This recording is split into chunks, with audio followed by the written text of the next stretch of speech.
Hello, so for this particular assignment of assessing prior knowledge, I decided to use the online platform Quizzes. Quizzes is very similar to Kahoot.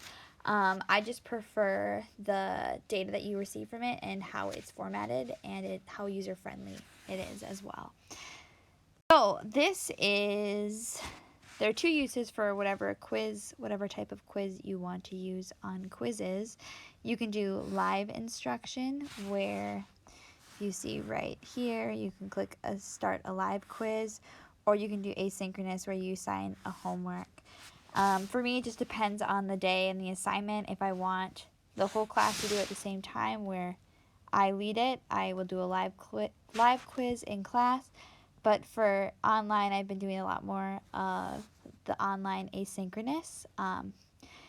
When you create a quiz, you can either use a quiz that's already made, or you can import questions from someone else's quiz while also creating your own questions. There are also capabilities to do lessons or whatever, but I like it just for a quick check, either on a new topic or as a post-assessment for me to see what kids know or what they don't know. When you give a quiz, this is the report that pops up. You will have the student names listed here, and then you're given their accuracy as well as their score. If you connect it to Google Classroom, you can email scores to parents. I don't do that. And then you'll see as well the tabs of questions, overview, and topics.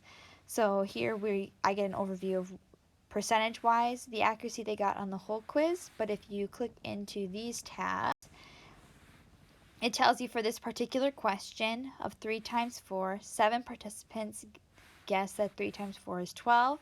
And then for 6 times 8, it shows me that 5 participants got 48, but it also showed me that 2 guessed 62 and 45. So this was an example of data from a multiplication post-assessment I gave. For other ones, the data would be more for what I'm teaching at that particular moment. Moving forward, the overview. So for that quiz of multiplication, it showed me that on question 15, that was one where 29% of the students did not get the answer correct.